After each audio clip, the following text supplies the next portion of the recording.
We're putting the piles in now. So if we had to push out, I mean, we'd have to stop the project to redesign. And so it cost escalations and, tariffs unknown. The impact is huge. This is Astoria, a city of about 10,000 people along the Oregon coast that is vulnerable to earthquakes and tsunamis. If we had a major earthquake not far offshore, we're not going to have much time at all.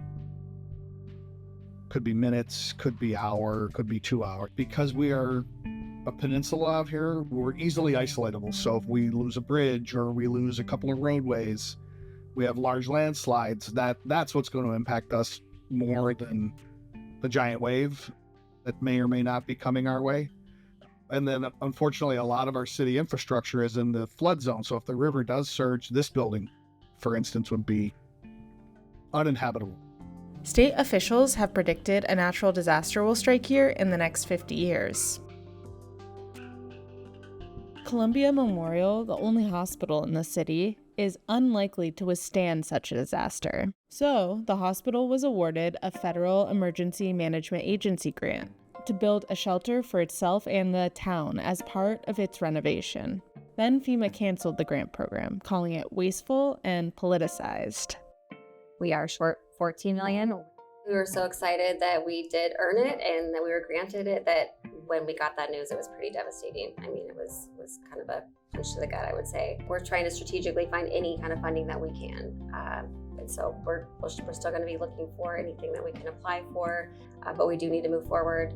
It's not going to get any cheaper. This summer, Oregon and other states sued to restore the FEMA grants. On December 11th, a federal judge ruled that the Trump administration unlawfully ended the program without the approval of Congress. FEMA did not indicate whether the agency would appeal the court's decision. In response, the federal government said the program had deviated from its statutory intent.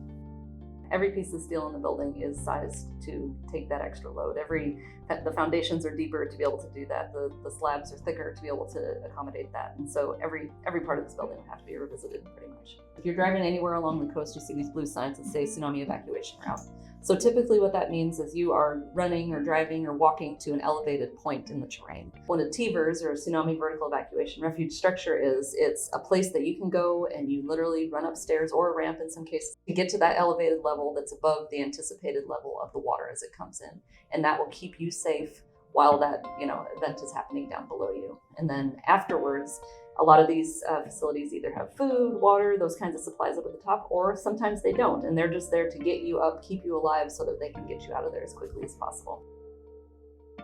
We don't actually have a lot of vertical evacuation structures in the Pacific Northwest. Relative to Japan, which is one of the most prepared countries in the world in terms of earthquake science, earthquake engineering, and tsunami preparation, we have an awful long way to go. Recent assessments show dozens of these structures are needed in the region. Right now, there are only a few. 1,900 people up on the roof at this facility. Anybody in the local area is recoverable. I would see it, that's phenomenal. The new structure is expected to be completed by the end of 2027.